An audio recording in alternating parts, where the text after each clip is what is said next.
Bonjour à tous, soyez les bienvenus. Moi j'ai encore le masque, mais je vais donc l'enlever. Par contre, vous, il faut absolument le garder pour respecter les consignes sanitaires. Enlevez mon masque et on va vraiment démarrer notre culte que nous voulons rendre à notre Seigneur. Et je vais commencer par des paroles du psalmiste. Pour moi, s'approcher de Dieu, c'est mon bien. Je place mon refuge dans le Seigneur, l'Éternel, afin de raconter toutes ses œuvres. C'est par ces paroles que nous nous accueillons ce matin. Je vois aussi qu'il y a certaines personnes qu'on n'a plus vues depuis longtemps. On est vraiment content de les revoir. Et puis aussi certains qui nous visitent. On est vraiment heureux de vous revoir et de vous accueillir. Remettons de suite ces instants entre les mains de notre Dieu.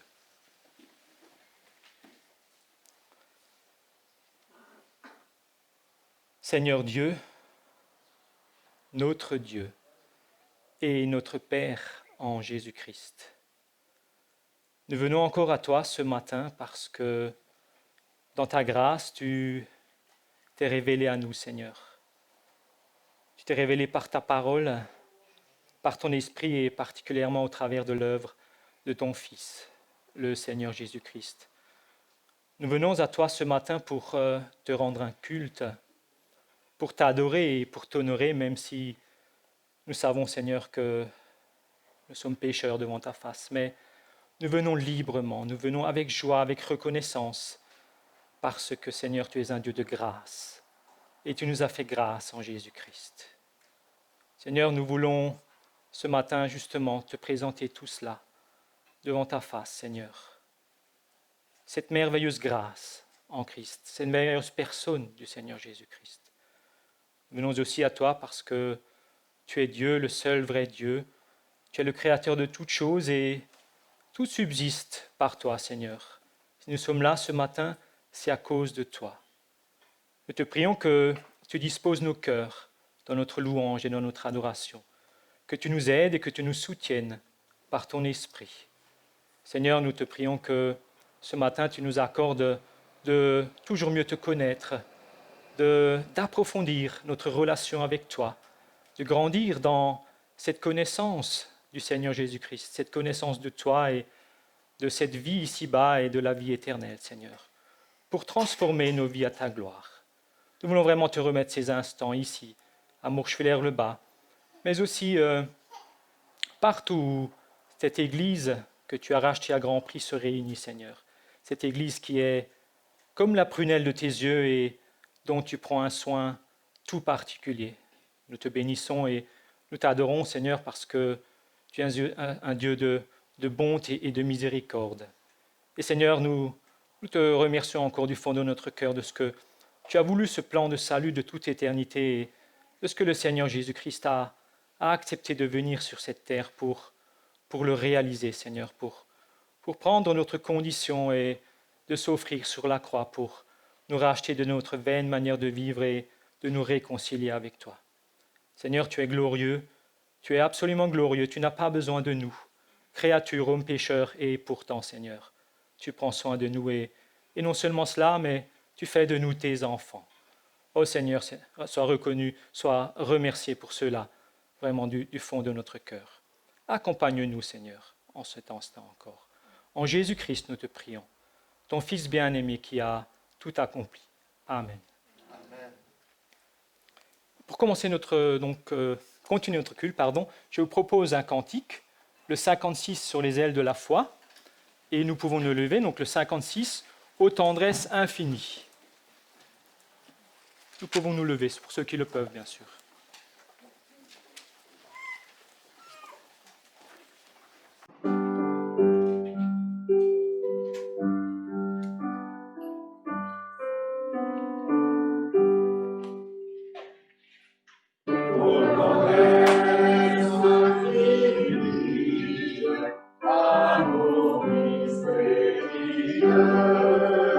Plus puissant que la mer,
Et ouvrir la parole de Dieu dans l'évangile de Matthieu, au chapitre 22, la parole infaillible de Dieu, la parole merveilleuse de Dieu.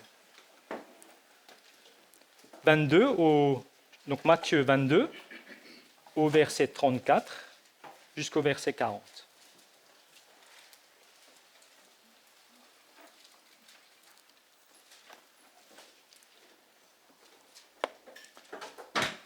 Les pharisiens, ayant appris qu'il avait réduit au silence les Sadducéens, se rassemblèrent, et l'un d'eux, docteur de la loi, lui posa cette question pour l'éprouver. « Maître, quel est le plus grand commandement de la loi ?» Jésus lui répondit, « Tu aimeras le Seigneur, ton Dieu, de tout ton cœur, de toute ton âme et de toute ta pensée. C'est le premier et le plus grand commandement. Et voici le second qui lui est semblable. Tu aimeras ton prochain comme toi-même. De ces deux commandements dépendent toute la loi et les prophètes. » Jusqu'ici la lecture. Si vous aviez été présent lorsque le Seigneur a répondu ainsi au docteur de la loi, qu'auriez-vous pensé ? Le premier commandement, c'est clair, je n'ai aucune chance de le tenir. Peut-être le deuxième, je peux essayer. Mais en fait, très vite, on se rendrait compte que là aussi, on est dans l'incapacité totale. Pourtant, c'est ici le Seigneur lui-même qui nous donne ses commandements. Ils sont donc justes et bons. Et c'est véritablement ce que Dieu attend de nous. Alors vous me direz, mais aucun homme, que ce soit dans le passé, aujourd'hui ou dans le futur, ne pourra jamais vivre ainsi. Nous ne sommes tout simplement pas capables. Et c'est vrai, nous sommes de cette race d'Adam, pécheurs par nature, et nous ne pouvons pas répondre aux exigences de Dieu, qui est 3 fois saint et absolument juste. Et cela bien que nous savons que ce qu'il demande est juste et est bon. Alors aucun homme vraiment n'a pu tenir cela? Vous connaissez certainement la réponse, n'est-ce pas? Oui, il y a un homme bien sûr, un homme comme nous, semblable à nous, qui lui a, comme le dit le Seigneur Jésus, a aimé le Seigneur, son Dieu, de tout son cœur, de toute son âme et de toute sa pensée, et son prochain comme soi-même. C'est le Seigneur Jésus lui-même, bien sûr. Écoutons aussi ce que dit l'apôtre Paul dans l'Épître aux Philippiens, au verset 5, ne cherchez pas. Ayez en vous les sentiments qui étaient en Jésus-Christ, existant en forme de Dieu, il n'a point regardé son égalité avec Dieu comme une proie à arracher, mais il s'est dépouillé lui-même, en prenant une forme de serviteur, en devenant semblable aux hommes, et il a paru comme un vrai homme. Il s'est humilié lui-même, se rendant obéissant jusqu'à la mort, même jusqu'à la mort de la croix. C'est vrai que nous ne sommes pas capables de tenir la loi et les prophètes, mais le Seigneur Jésus-Christ, Dieu fait homme, l'a tenu à notre place, pour nous réconcilier avec Dieu. Jusqu'ici, la courte méditation. Et pour continuer, je vous propose de chanter un cantique encore, le 111 sur les ailes de la fa. Viens mon âme et contemple. 111.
propose de passer maintenant un moment dans la prière, que chacun se sente libre.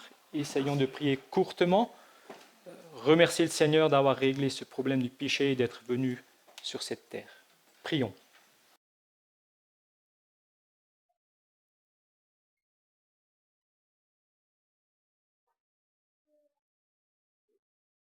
Éternel notre Dieu, nous te remercions pour l'amour de Jésus-Christ qui a été prêt à quitter la gloire céleste pour venir dans ce monde atteint par le péché afin de nous réconcilier avec toi.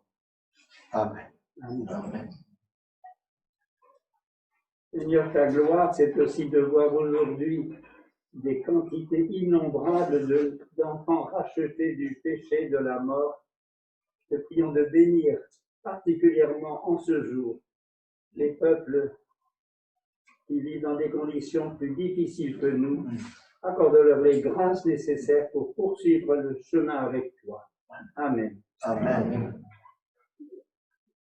Merci mon Père, par toutes tes grâces de ta part, que nous voulons t'aimer en retour au nom de Jésus-Christ.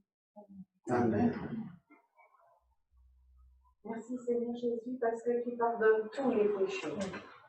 Amen. Amen.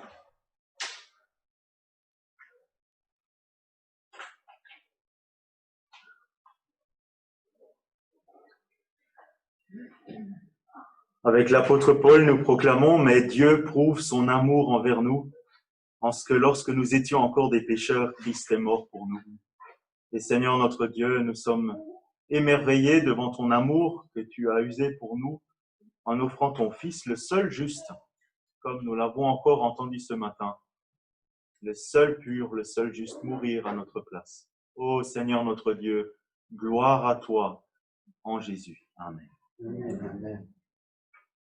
Seigneur, je veux te remercier parce que tu nous permets de t'aimer de tout notre cœur, de toute notre force, de notre prochain, comme nous-mêmes.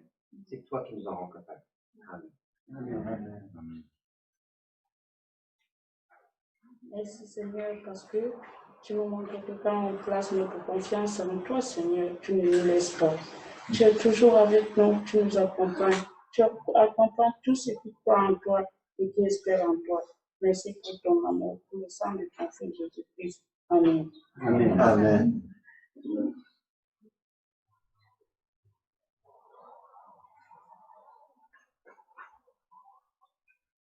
Ô Dieu, notre capacité à t'être agréable, à te plaire et à faire ta volonté était telle qu'on a eu d'autre solution que d'envoyer ton Fils accomplir pour nous le salut, accomplir pour nous que nous étions incapables de le faire.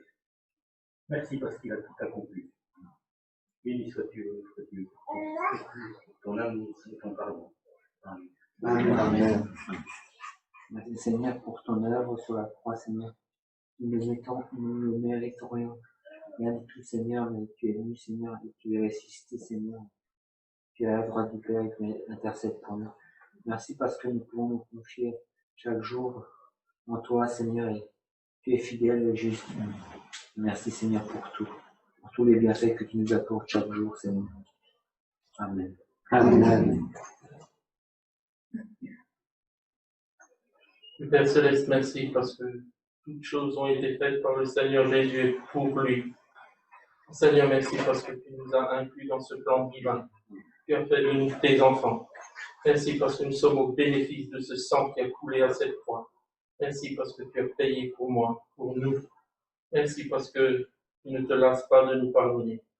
Merci parce que c'est toi qui ne te lasses pas de nous relever. Merci parce que tu nous diriges dans le chemin de la sanctification. Gloire à ton nom, Seigneur Jésus. Amen. Amen. Et Seigneur, comme le dit l'apôtre, que cette parole est certaine et entièrement digne d'être reçue, que Jésus-Christ est venu pour chercher et sauver ce qui était perdu. Jésus-Christ est venu me chercher, me sauver, Seigneur, parce que j'étais perdu. Et Seigneur, ce matin, ce sont ces cœurs que toi-même tu es venu chercher et sauver, Seigneur, qui te louent, qui t'adorent, Seigneur, parce que tu as fait pour nous une œuvre merveilleuse et nous sommes dans la joie. Au nom de Jésus-Christ. Amen. Amen.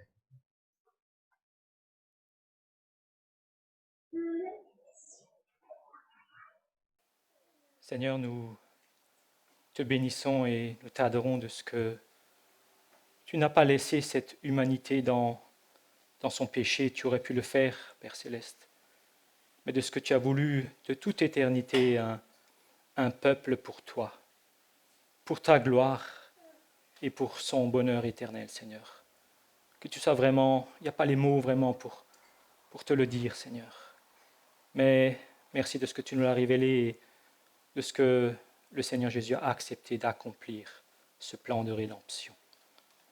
Seigneur notre Dieu, dans ce culte, nous abordons maintenant la prédication de ta parole et c'est le moyen que tu as choisi, Seigneur, pour ton peuple, pour le fortifier et aussi et surtout pour annoncer cette bonne nouvelle de l'évangile de ta grâce, pour toucher les cœurs à salut. Et alors nous te prions, Seigneur, ici et ceux qui sont sur Internet, Seigneur, que ta parole ne revienne pas à toi sans avoir fait son effet, mais un effet de bénédiction dans ta souveraine volonté de toute éternité, dans tes décrets, Seigneur, que en ces instants, tu fasses grâce, Seigneur.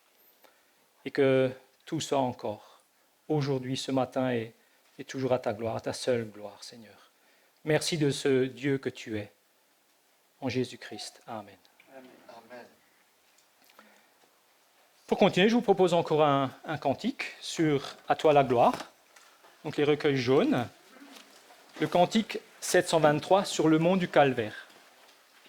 Le 723.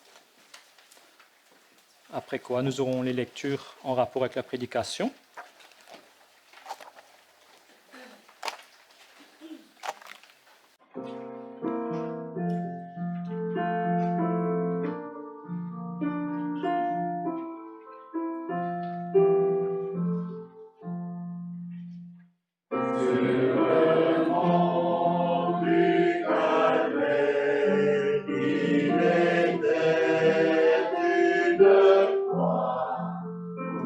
Jésus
je vais donc vous lire maintenant les textes en rapport avec la prédication que notre pasteur Olivier Favre m'a demandé de lire. Donc le premier se trouve dans Lévitique chapitre 2, dans la continuité de ce qu'on avait fait. Donc Lévitique chapitre 2, tout le chapitre.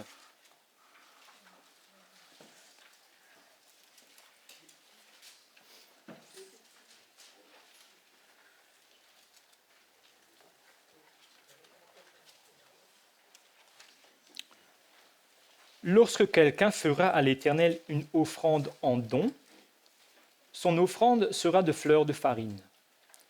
Il versera de l'huile dessus et il y ajoutera de l'encens. Il l'apportera au sacrificateur, fils d'Aaron. Le sacrificateur prendra une poignée de cette fleur de farine, arrosée d'huile, avec tout l'encens, et il brûlera cela sur l'autel comme souvenir. C'est une offrande d'une agréable odeur à l'Éternel. Ce qui restera de l'offrande sera pour Aaron et pour ses fils. C'est une chose très sainte parmi les offrandes consumées par le feu devant l'Éternel. Si tu fais une offrande de ce qui est cuit au four, qu'on se serve de fleurs de farine et que ce soit des gâteaux sans levain pétris à l'huile et des galettes sans levain arrosées d'huile. Si ton offrande est un gâteau cuit à la poêle, il sera de fleurs de farine pétries à l'huile sans levain. Tu le rompras en morceaux et tu verseras de l'huile dessus. C'est une offrande. Si ton offrande est un gâteau cuit sur le grill, il sera fait de fleurs de farine pétries à l'huile. Tu apporteras l'offrande qui sera faite à l'Éternel avec ces choses-là. Elle sera remise au sacrificateur qui la présentera sur l'autel. Le sacrificateur en prélèvera ce qui doit être offert comme souvenir et le brûlera sur l'autel. C'est une offrande d'une agréable odeur à l'Éternel. Ce qui restera de l'offrande sera pour Aaron et pour ses fils. C'est une chose très sainte parmi les offrandes consumées par le feu devant l'Éternel. Aucune des offrandes que vous présenterez à l'Éternel ne sera faite avec du levain, car vous ne brûlerez rien qui contienne du levain ou du miel parmi les offrandes consumées par le feu devant l'Éternel. Vous pourrez en offrir à l'Éternel comme offrande des prémices, mais il n'en sera point présenté sur l'autel comme offrande d'une agréable odeur. Tu mettras du sel sur toutes tes offrandes. Tu ne laisseras point ton offrande manquer de sel, signe de l'alliance de ton Dieu. Sur toutes tes offrandes, tu mettras du sel. Si tu fais à l'Éternel une offrande des prémices, tu présenteras des épis nouveaux, rôtis au feu et broyés, comme offrande de tes prémices. Tu verseras de l'huile dessus, et tu y ajouteras de l'encens. C'est une offrande. Le sacrificateur brûlera comme souvenir une portion des épis broyés et de l'huile, avec tout l'encens. C'est une offrande consumée par le feu devant l'Éternel. Jusqu'ici la première lecture. Le deuxième texte se situe dans l'Épître aux Hébreux, dans le Nouveau Testament, chapitre 10. Hébreux chapitre 10. Ce sont les versets 3 à 10.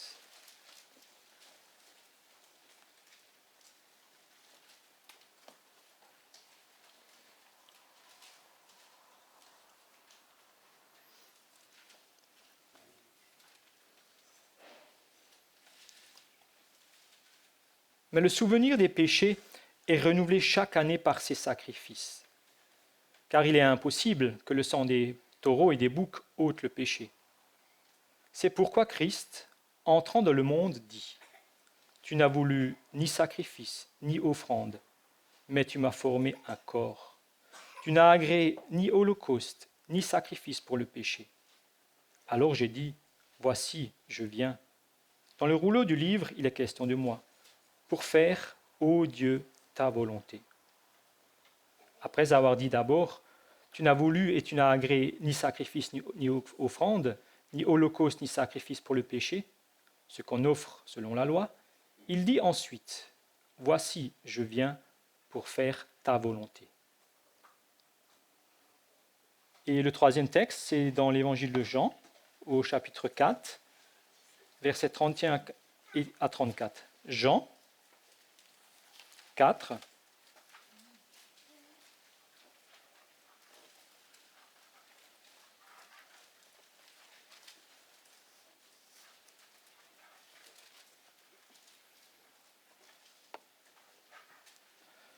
Pendant ce temps, les disciples le pressaient de manger, disant « Rabbi, mange !» Mais il leur dit « J'ai à manger une nourriture que vous ne connaissez pas. » Les disciples se disaient donc les uns aux autres « Quelqu'un lui aurait-il apporté à manger ?» Jésus leur dit « Ma nourriture est de faire la volonté de celui qui m'a envoyé et d'accomplir son œuvre. » Jusqu'ici les lectures en rapport avec la prédication. Et avant de laisser toute la place à Olivier, je vous propose encore de chanter le 269, « Sur les ailes de la foi ». Nous pouvons nous lever. C'est « Je l'ai trouvé », le 269.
Et je vous invite à garder votre Bible ouverte devant vous sur le texte de Lévitique, chapitre 2.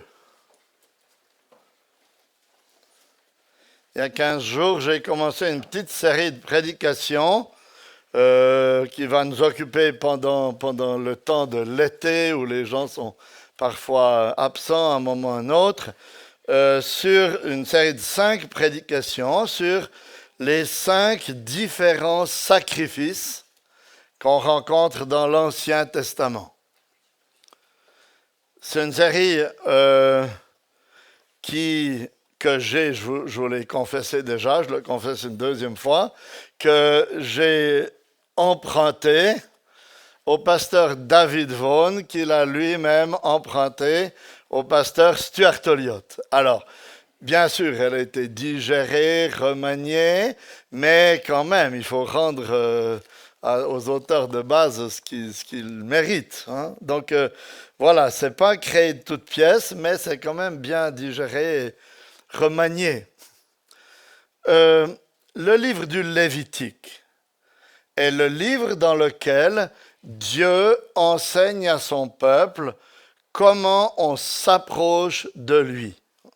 Genèse, si on résume à l'extrême, Genèse, c'est le livre où Dieu rassemble un peuple. Exode, c'est le livre où Dieu sauve son peuple de l'esclavage et lui vient résider au milieu de son peuple. Mais il y a un problème, parce qu'il est un Dieu saint et le peuple est un peuple pécheur. Alors, le livre du Lévitique est le livre dans lequel Dieu explique comment des êtres pécheurs peuvent se tenir dans la présence d'un Dieu saint. Et il commence par 5 sacrifices qui, tous ensemble, réunis, nous montrent les différentes facettes de l'œuvre de notre Seigneur Jésus-Christ. Et on a vu la dernière fois le premier sacrifice, qui est l'Holocauste. Et on a compris que ce sacrifice souligne en fait que pour que nous puissions nous présenter devant Dieu, il faut que nous offrions ou nous nous offrions comme un sacrifice total, parfait, complètement consacré à Dieu. Et on a aussi compris que nous étions bien incapables de le faire par nous-mêmes et que c'est une des facettes de l'œuvre du Christ. Il est venu s'offrir comme un sacrifice parfait, totalement saint, pur et offert à Dieu. Et ce qui doit nous amener, nous, bien sûr, à chercher à vivre ensuite une vie de consécration au service du Seigneur, pas pour obtenir son approbation, mais parce que nous l'avons dans la personne de Jésus-Christ. Et aujourd'hui, nous allons nous concentrer sur le deuxième sacrifice qu'on peut appeler les offrandes. Il y a différents mots, mais soit l'oblation ou une offrande, en fait, plutôt. C'est le mot que j'ai choisi. Donc, le titre pour ce matin, c'est l'offrande. Et on va suivre le même plan que la dernière fois. On va voir d'abord l'offrande et son déroulement, puis la répartition des portions de l'offrande, et ensuite les leçons à en tirer pour notre vie. Et comme la dernière fois aussi, le premier point sera nettement plus long que les autres, donc soyez rassurés tout de suite. Hein. Donc, premier point, l'offrande et son déroulement. Je vais poser 4 questions à notre texte pour arriver à comprendre cette offrande et son déroulement. D'abord, première question, quels éléments étaient offerts à Dieu dans cette offrande?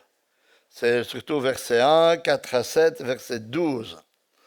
En fait, comme pour l'Holocauste, on découvre qu'il y avait plusieurs possibilités d'offrande en fonction, sans doute, des moyens, des capacités financières des adorateurs.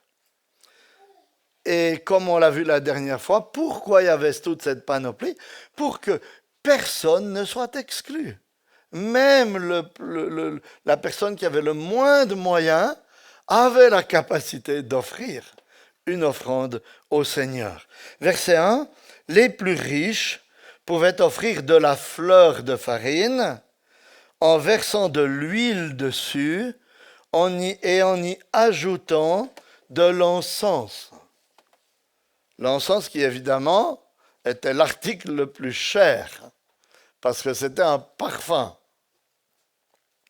Les autres, versets 4 à 7, en fonction de leurs moyens, pouvaient offrir des gâteaux cuits de fleurs de farine mélangées à l'huile, mais sans encens.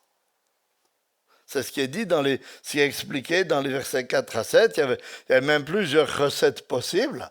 Je vous en fais grâce. Vous pouviez le faire soit au four, soit à la poêle, soit sur le grill. Un choix quand même. Hein? Et enfin, au verset 14, on voit dans les versets 14 à 16, en fait, qu'il était aussi possible de faire une offrande des prémices. c'est-à-dire ceux qui n'avaient même pas le moyen d'avoir un four pour faire les choses, ils pouvaient offrir verset 14, des épirôtis au feu. Donc, qu'est-ce qu'on découvre en considérant ces différents éléments? C'est qu'il s'agit d'une offrande, cette fois, non sanglante. C'est le seul sacrifice qui ne soit pas une offrande d'animaux, mais qui soit une offrande de produits du sol. Donc, vous voyez, cette offrande n'est pas comme les 4 autres, qui sont des symboles de mort, parce qu'il fallait chaque fois offrir une bête qui était sacrifiée. Ici, c'est une offrande, on pourrait dire, qui est symbole de vie, à cause des graines. Les graines qui, quand on les met en terre, germent et poussent et donnent la vie. Donc, vous voyez, 4 sacrifices, symbole de mort, mais ici, une offrande, symbole de vie. Maintenant, comment cette offrande s'harmonise-t-elle, deuxième question, comment cette offrande s'harmonise-t-elle avec les autres sacrifices? Quand on parcourt la Bible, on se rend compte que ces 2 formes d'offrande ou de sacrifice sont bien distinguées l'une de l'autre dans la Bible.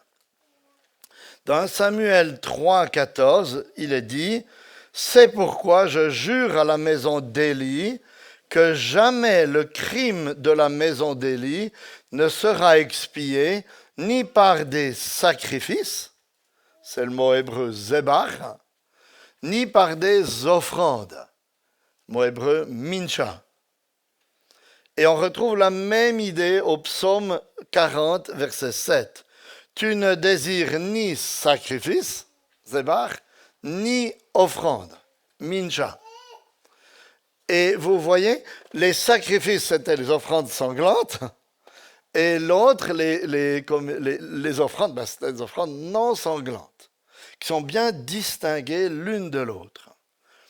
Et ce psaume 40, verset 7, est cité dans l'Épître aux Hébreux, chapitre 10, versets 6 à 7, qu'on a lu tout à l'heure, pour souligner que Jésus accomplit les deux.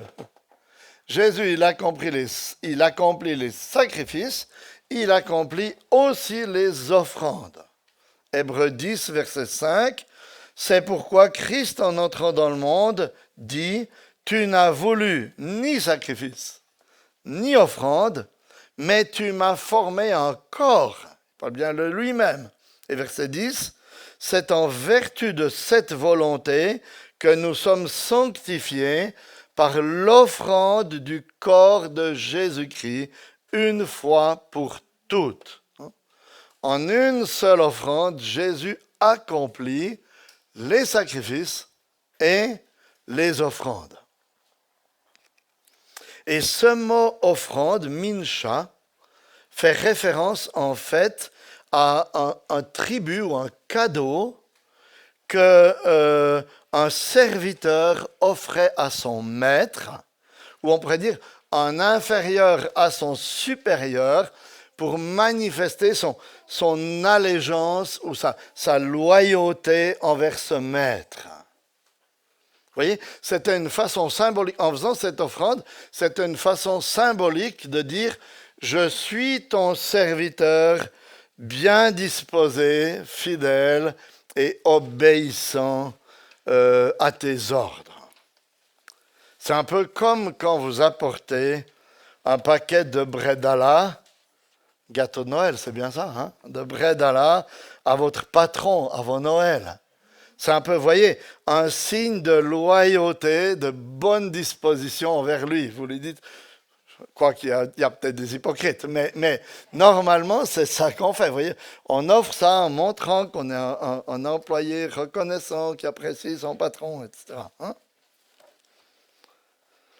Et donc, l'offrande dont nous parlons ce matin, qui était ce deuxième, entre guillemets, sacrifice non sanglant, symbolise la vie, la loyauté, l'engagement en faveur du Maître plutôt que la mort.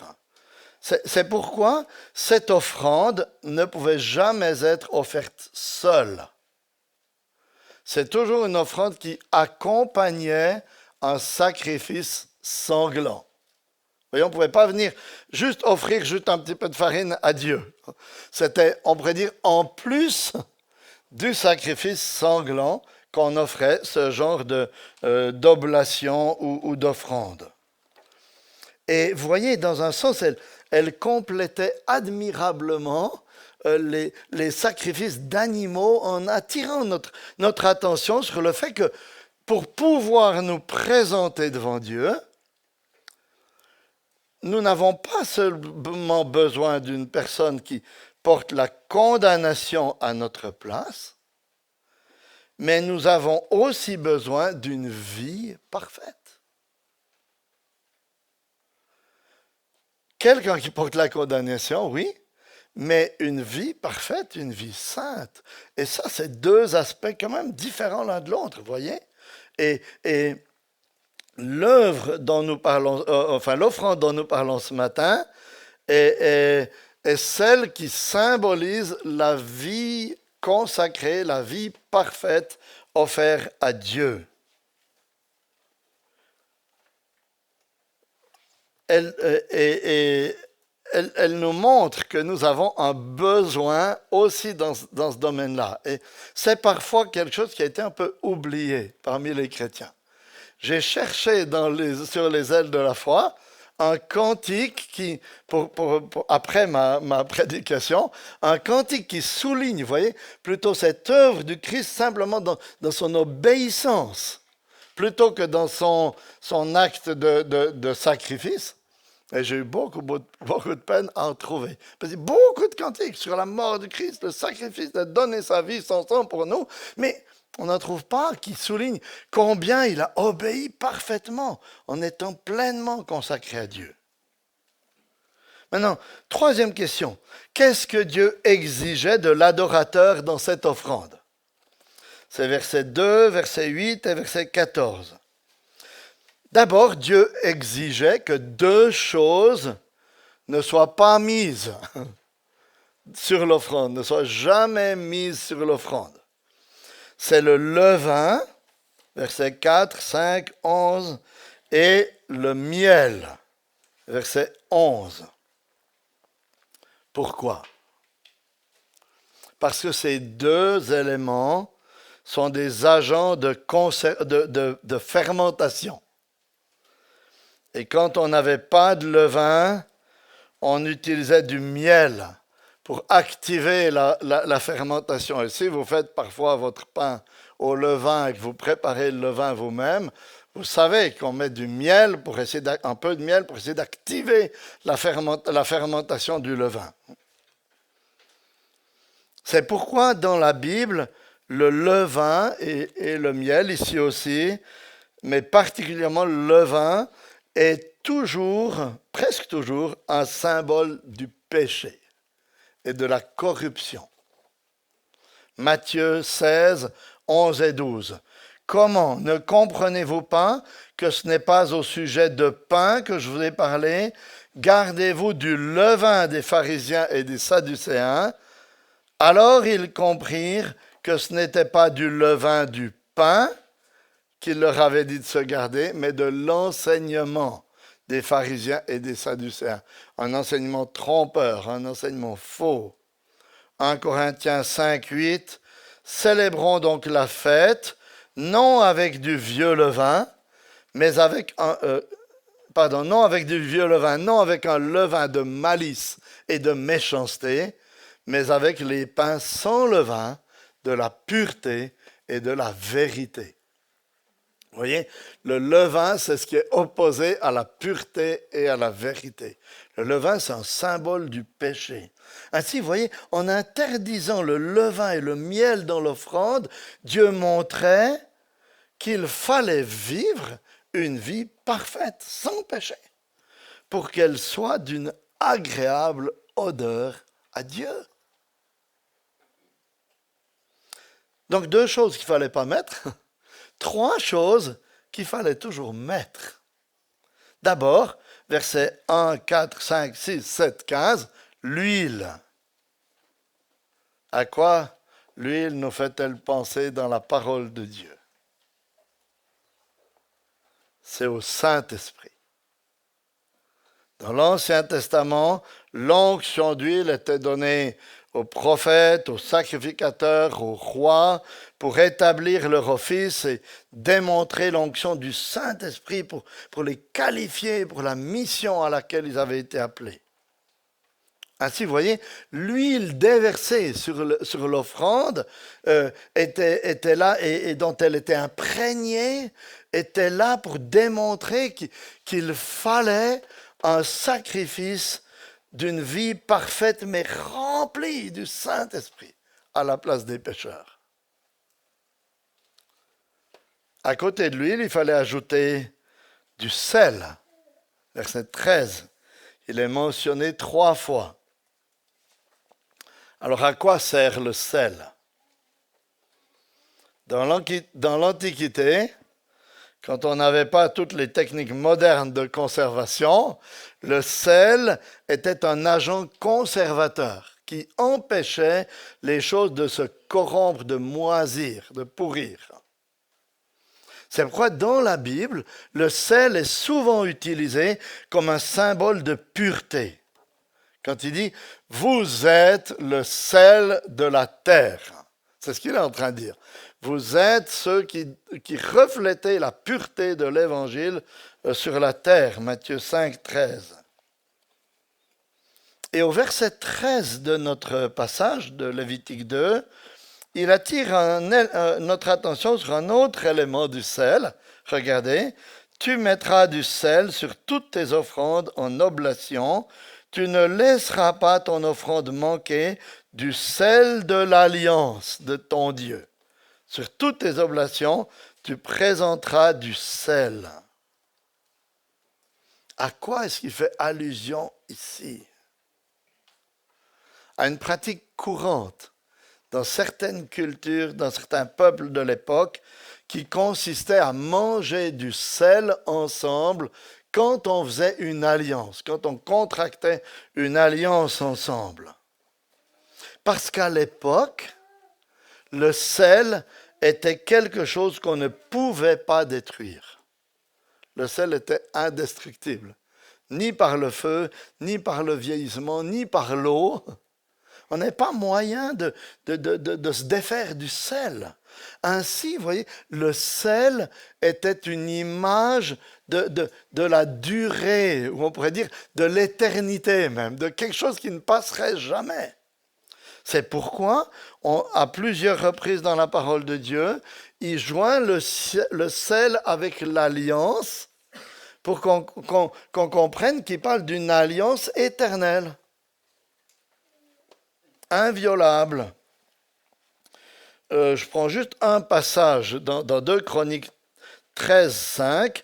Ne devez-vous pas savoir que l'Éternel, le Dieu d'Israël, a donné pour toujours à David la loyauté sur Israël, à lui et à ses fils, par une alliance inviolable. Ça, c'est comme c'est traduit en français. Une alliance inviolable. Mais littéralement, c'est une alliance de sel. Parce que le sel, démontrait vraiment la durée de l'alliance.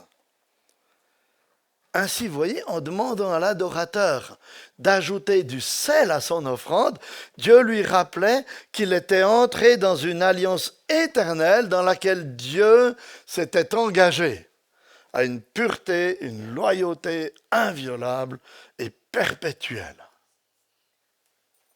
Et le 3e élément était l'encens. Verset 2, verset 15, verset 16. Et que représente l'encens dans la Bible? L'encens est régulièrement un symbole de la prière.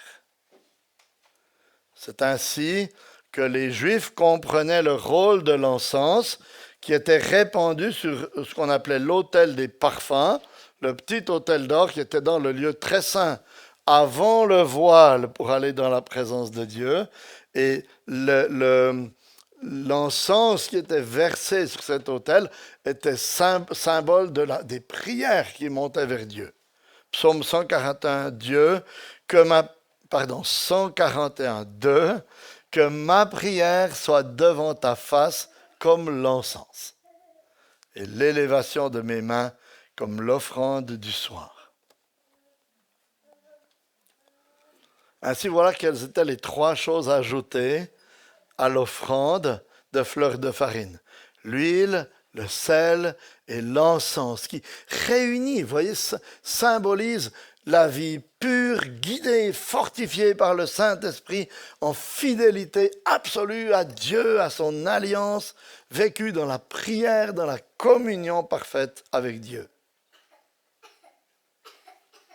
Et si on se met à la place de l'adorateur de l'Ancien Testament, qui voulait s'approcher de Dieu au moyen de ces différents sacrifices et qui comprenait ces choses que je viens de vous expliquer, qu'on a nous tendance à un peu moins comprendre parce qu'on n'est plus tout à fait dans la même culture, il devait comprendre tout de suite qu'il ne suffisait pas qu'une vie soit donnée pour son péché, mais qu'en plus de cela, pour être favorable à Dieu, pour être accueilli dans la présence de Dieu, il fallait qu'il vive une vie de consécration parfaite à Dieu.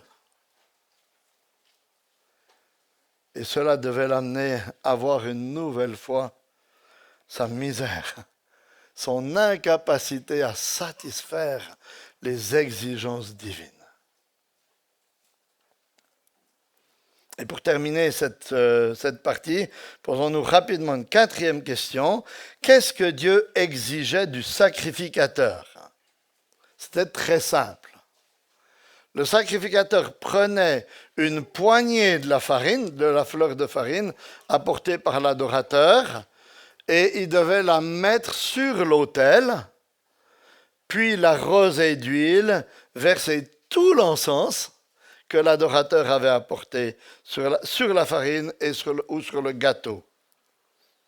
Et il devait laisser le tout brûler, c'est ce qui est dit au verset 2, fin du verset 2, à l'endroit où les animaux étaient offerts.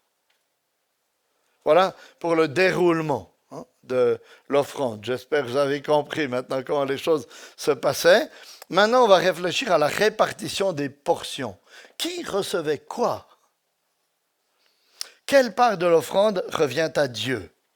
Verset 2, verset 9, verset 16.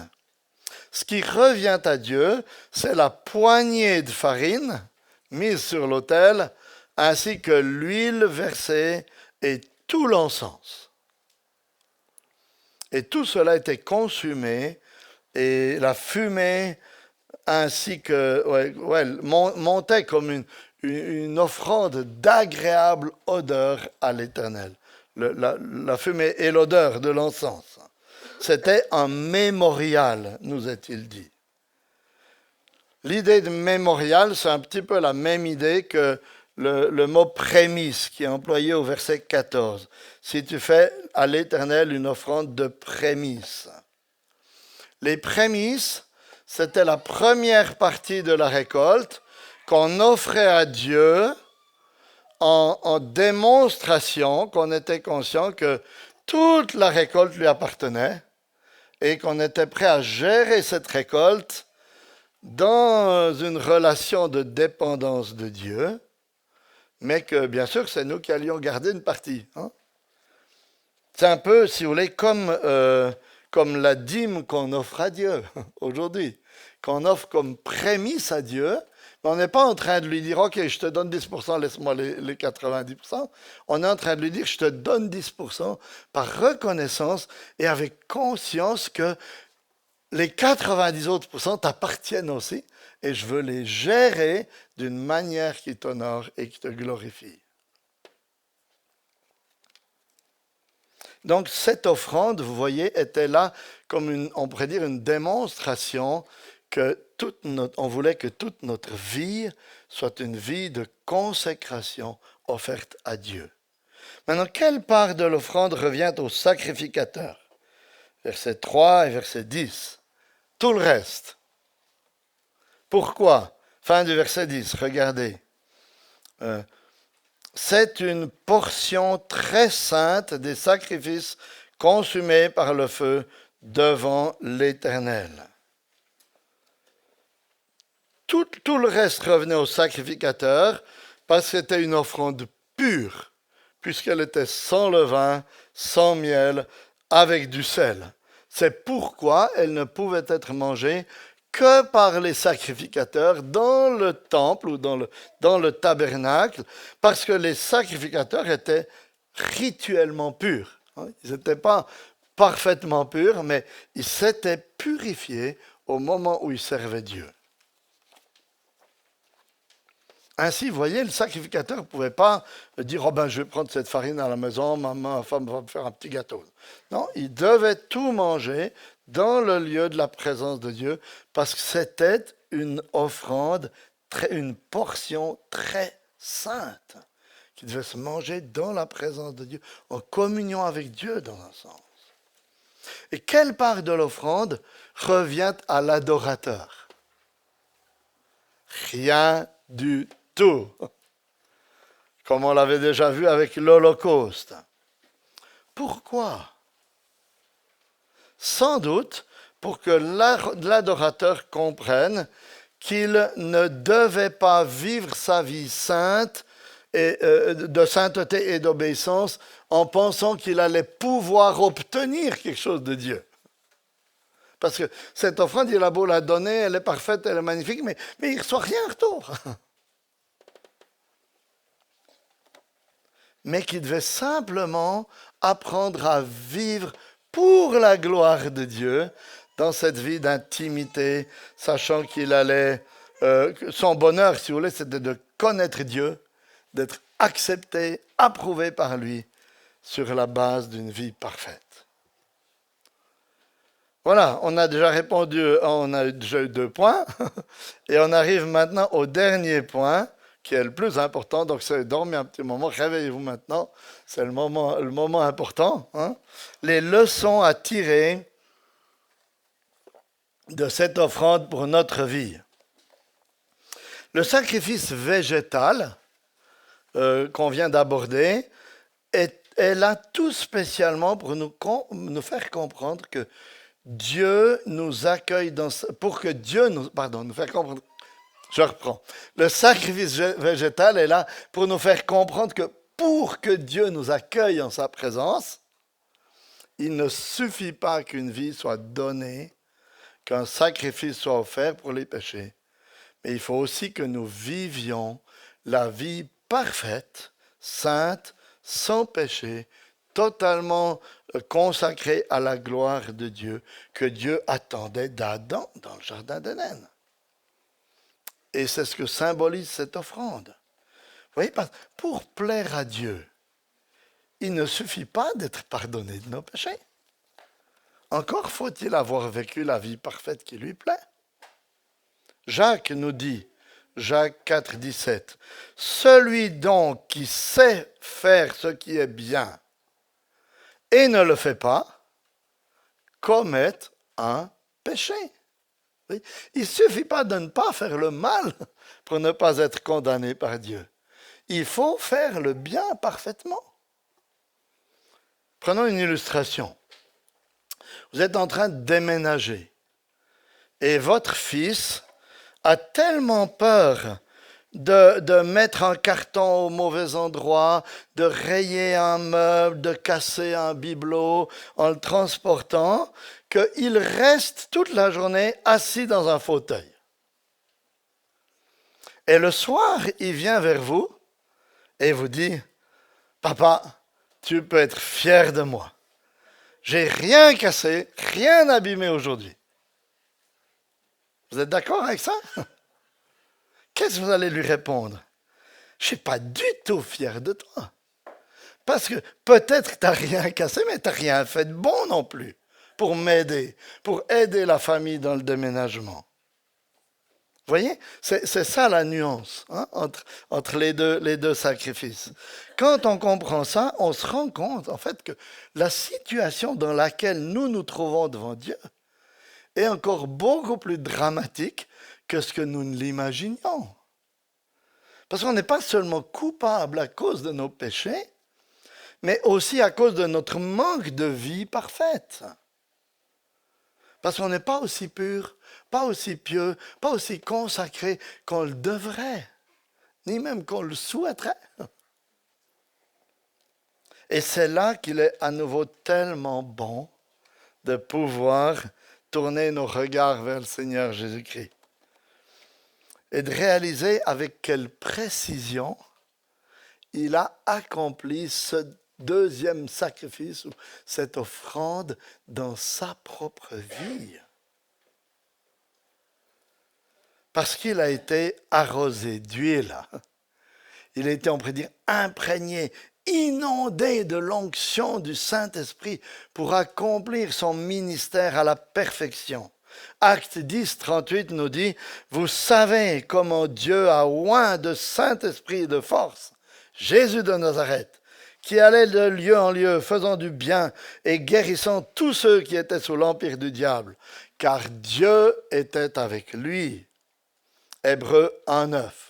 Tu as aimé la justice et tu as haï l'iniquité, en parlant de Jésus. C'est pourquoi, ô Dieu, ton Dieu t'a oint d'une huile de joie au-dessus de tes égaux. Donc, vous voyez, Christ est l'offrande arrosée d'huile. Il est sans levain, parce qu'il a vécu une vie parfaite, sans le moindre péché, bien qu'il ait été tenté à tous égards comme nous. Hébreux 4, 15. Car nous n'avons pas un souverain sacrificateur qui ne puisse compatir à nos faiblesses. Au contraire, il a été tenté comme nous, en toutes choses, sans commettre de péché. Il est assaisonné de sel, parce qu'il est pur, parce qu'il a été d'une fidélité sans faille, absolue, à l'alliance que Dieu a accomplie pour son peuple, en soumettant sa volonté au Père jusqu'au bout.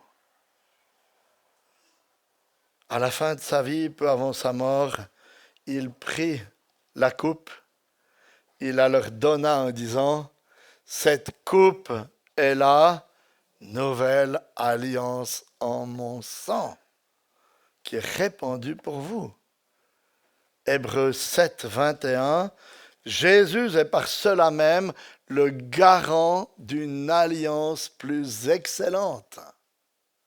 Jean 4, 34, Jésus leur dit, « Ma nourriture est de faire la volonté de celui qui m'a envoyé et d'accomplir son œuvre. » Vous voyez, totalement consacré à son Père. Il est arrosé d'encens parce que toute sa vie a été caractérisée par la prière. Bien qu'il soit Dieu le Fils, il languissait après la communion, l'intimité de la prière avec son Père. Luc 6, 12. En ce temps-là, Jésus se rendit sur la montagne pour prier, et il passa toute la nuit à prier Dieu. Luc 11, 1. Jésus priait un jour en un certain lieu. Lorsqu'il eut achevé, un de ses disciples lui dit, « Seigneur, enseigne-nous à prier. » Il a enseigné à ses disciples à prier. Ainsi, vous voyez cette offrande de farine pure et fine, sans levain, sans miel, mais possédant le sel de la fidélité absolue et inébranlable à l'alliance de Dieu, l'huile du Saint-Esprit, l'encens de la prière, elle représente totalement notre Seigneur, ou l'œuvre de notre Seigneur Jésus-Christ. des 1400 ans à l'avance, elle a été donnée pour nous préparer à comprendre ce que le Seigneur a fait. C'est la vie que Christ a vécue et qu'il a offerte au Père pour qu'il nous accueille en sa présence comme si nous avions vécu cette vie parfaite. Et avec ces deux premiers sacrifices, on voit déjà ce qu'on appelle ce double échange ou ce glorieux échange qui se produit entre Christ et le pécheur qui vient à lui dans la foi. Christ est mort de la mort dont j'aurais dû mourir à cause de mes péchés contre Dieu. Mais Christ a aussi vécu la vie que j'aurais dû vivre et que je n'ai pas vécu pour être en accord avec Dieu. Et il fait l'échange, si vous voulez. Il prend sur lui la mort et il me donne la vie parfaite dont j'ai besoin pour me présenter devant Dieu. Et vous voyez, c'est fort de cette certitude que Christ a vécu à notre place la vie parfaite que nous devions vivre, que maintenant nous nous engageons à progresser dans la vie chrétienne. Parce qu'il ne s'agit pas de dire, OK, Christ l'a vécu, c'est bon, je suis tranquille. Le Nouveau Testament nous exhorte à progresser. Hébreux 12, 14. Sans la sanctification, personne ne verra le Seigneur. Et de nombreux autres passages, mais j'attire votre attention seulement encore sur 1 Thessaloniciens 4, verset 3. Paul dit, « Ce que Dieu veut, c'est votre sanctification. C'est que vous vous absteniez de l'inconduite. » Puis au verset 10, il dit, « C'est ce que vous faites. Mais nous vous exhortons, frères, à progresser encore. » Vous le faites, mais continuez à progresser. Donc, vous voyez, Dieu veut que nous progressions dans on pourrait dire, la représentation de cette offrande végétale en devenant de plus en plus conforme à Jésus-Christ. Mais il veut que nous progressions pas pour attirer sa faveur. C'est Christ qui a attiré sa faveur sur nous. Il veut que nous progressions dans ce domaine parce que nous avons reçu sa faveur en Christ. Ça change tout, vous voyez. Mais l'adorateur ne reçoit rien dans cette offrande parce que ce n'est pas en vivant notre vie qu'on va attirer la faveur de Dieu. On ne sera jamais assez bon, jamais assez parfait. Mais on vit notre vie parce que la faveur de Dieu, nous l'avons en Christ qui est l'offrande parfaite. Voilà pourquoi la progression dans notre vie chrétienne est une vraie lutte, mais une lutte reposante. Parce que nous savons que ce n'est pas par nos efforts que notre vie est acceptée comme un sacrifice de bonne odeur devant Dieu, mais par l'obéissance parfaite du Seigneur qui a vécu cette vie à notre place. Quelle merveille, n'est-ce pas, d'avoir un Sauveur qui a accompli cette offrande pour tous ceux qui croient en lui. Amen.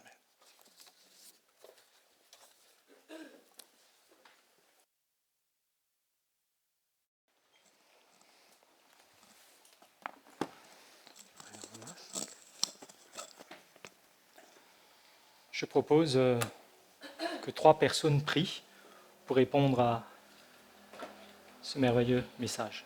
Prions.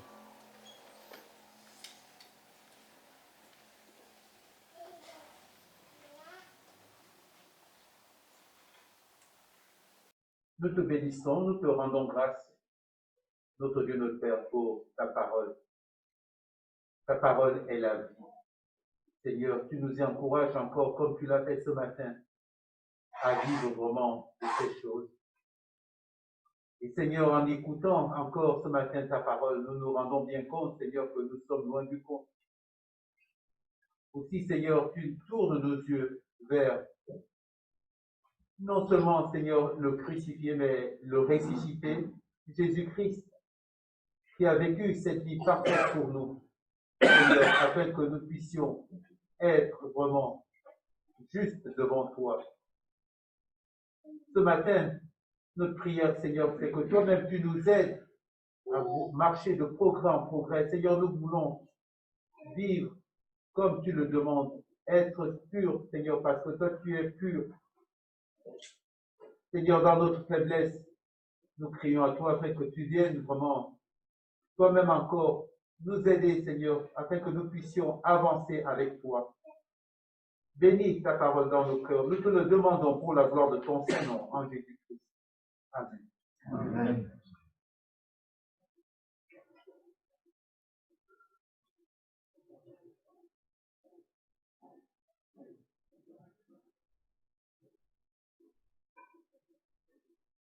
C'est vrai, Seigneur, avec le chant qui dit « Quel sauveur merveilleux je possède ». Et encore ce matin, nous entrevoyons les merveilles, la merveille que nous avons en Jésus-Christ. Un sauveur parfait, un rédempteur adorable, mais aussi un exemple de vie parfaite. Et Seigneur, nous savons que Christ est ressuscité et qu'un jour nous ressusciterons aussi et nous serons aussi sans péché.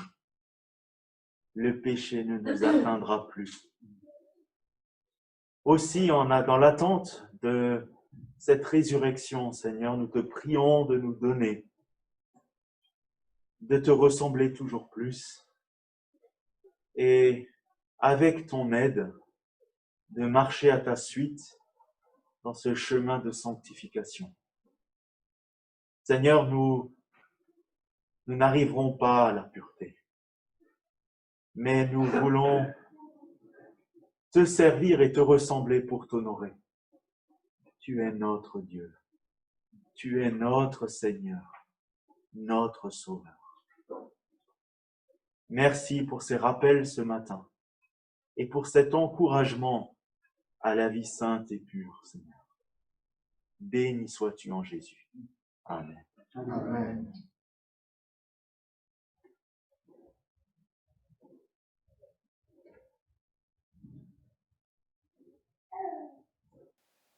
Seigneur notre Dieu, nous te remercions pour ta parole écrite, ta parole prêchée. Elle émerveille notre cœur, elle met de la joie dans notre cœur, Seigneur. Mais aussi, nous voulons confesser encore ce matin nos péchés, notre vie de péché, Seigneur, nous humilier devant toi et en même temps te rendre grâce pour le don du Seigneur Jésus, pour sa vie parfaite ici-bas et de ce qu'il nous a donné sa justice, de ce qu'il a tout fait à notre place, Seigneur. Nous te prions pour que ce message que nous avons entendu, pour que l'Esprit qui est en nous aide encore, nous conduise à être, comme nous l'avons entendu, toujours plus à la ressemblance de notre Seigneur Jésus-Christ, de ton Fils bien-aimé, Seigneur. Qu'il fasse grandir et fortifier notre foi pour nous transformer encore à l'image de Christ, Seigneur. Et ta parole nous le dit, nul ne verra le Seigneur sans la sanctification. Mais nous savons aussi que le Seigneur Jésus nous a déjà sanctifiés à la croix.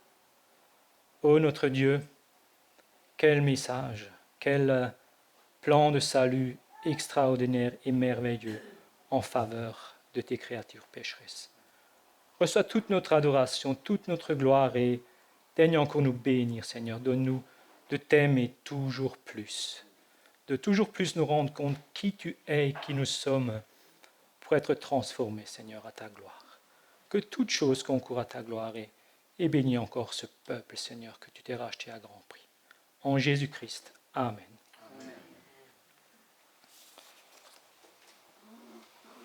Je vous propose encore de chanter un cantique. On peut se lever. Le 411. Le cantique 411 sur les ailes de la foi.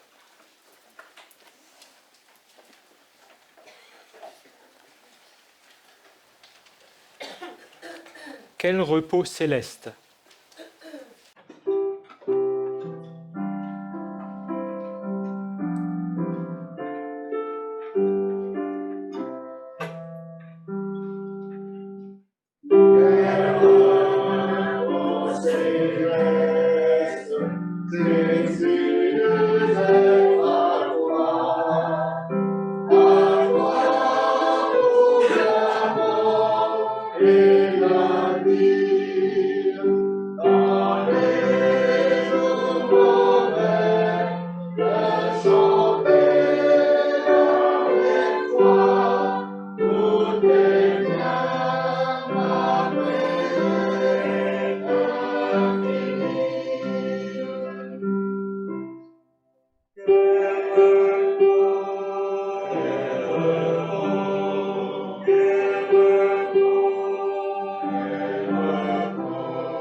Et la bénédiction est tirée de l'Épître aux Colossiens, au chapitre 1, les versets 21 et 22.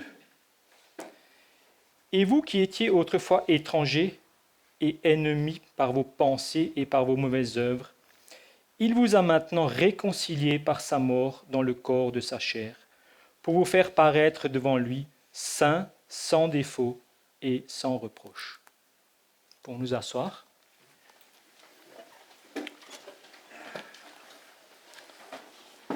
Donc, je ne sais pas si tout le monde est au courant, mais donc on a eu une naissance. Donc, Timo et Yasmine ont eu un deuxième petit garçon, un petit Jérémie, et tout se passe bien. Je voulais l'annoncer. Dimanche prochain, donc culte à 10h. Mercredi, réunion de prière. Jeudi, permanence du pasteur. Non, pas de permanence du pasteur ce jeudi, exceptionnellement. On est loin cette semaine. D'accord. Donc, continuez à prier, prier les uns pour les autres. On sait qu'il y a des malades. Hein. Et puis aussi pour ceux qui ne peuvent pas venir encore au culte. Je ne sais pas s'il y a quelque chose pour le groupe de jeunes. Je ne savais pas que tu avais été là. Et je crois que je vais laisser la parole encore à Olivier ou à Michael Steedman. Steedman, pour donner quelques nouvelles. Voilà.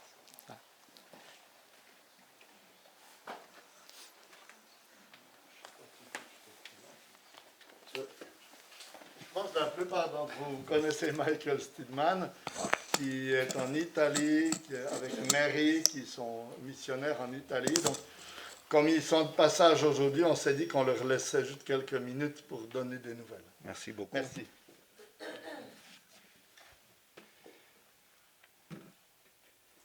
Je remercie le Seigneur pour sa miséricorde, pour sa patience avec nous, mais nous voulons vous remercier pour vos prières. C'est un grand privilège pour nous savoir qu'il y a des gens, pas seulement en Angleterre, mais aussi en France et dans d'autres pays qui prient pour nous. Jusqu'à il y a 6 ans, j'étais professeur d'anglais à l'université de Forlì et j'invitais les étudiants à des études bibliques en anglais. Et le Seigneur m'a donné le privilège de présenter l'Évangile à des petits groupes de jeunes.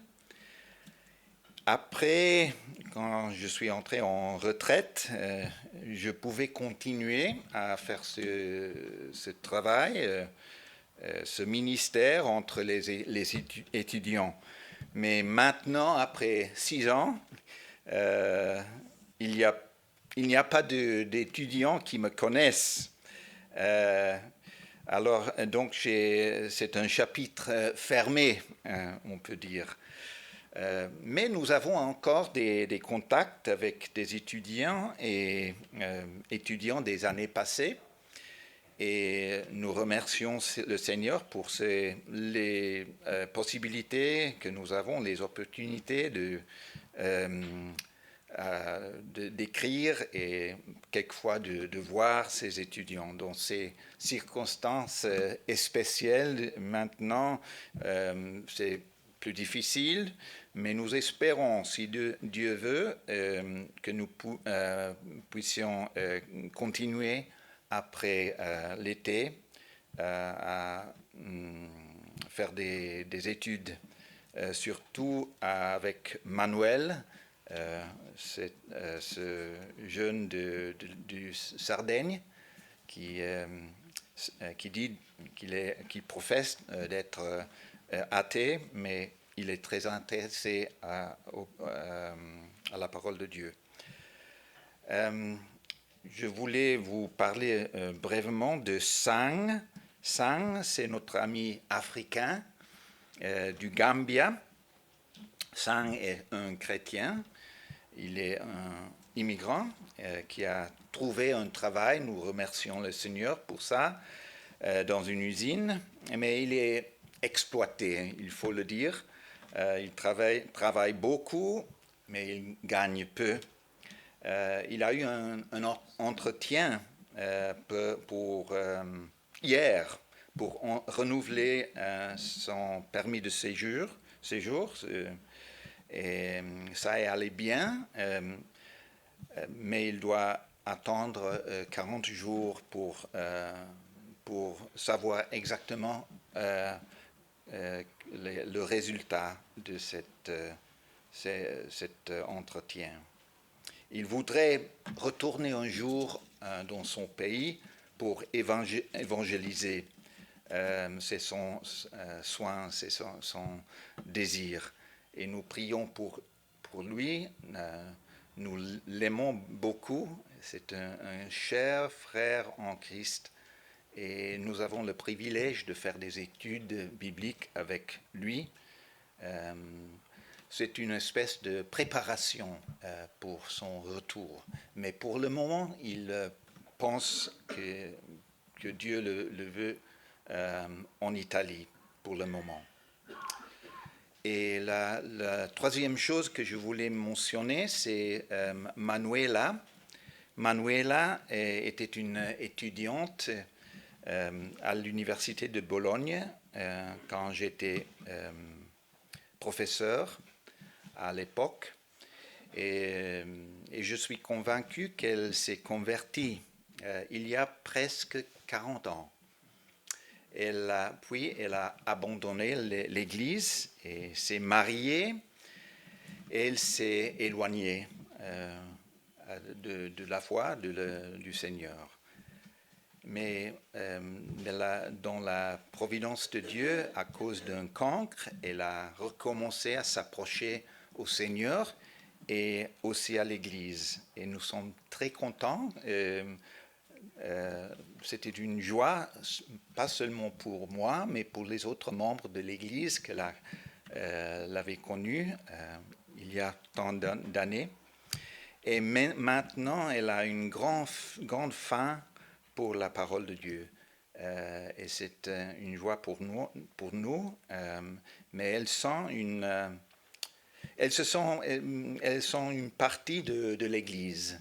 Et c'est très beau comme l'Église prie pour elle et pour le futur. Et elle prie aussi pour sa famille, son mari et ses 2 enfants, qu'ils puissent la connaître, qu'ils puissent connaître le Seigneur. Alors, ce sont les 3 sujets que j'ai voulu mentionner, les étudiants, Sang, l'Africain du Gambia, et puis Manuela. Merci beaucoup pour la communion avec vous. Je remercie le Seigneur que je ne sais pas combien d'années j'ai connu, je vous connais comme Église. Et Mary et moi, nous remercions le Seigneur, pas seulement pour vous, mais pour toutes les églises qui prient pour nous. Merci beaucoup.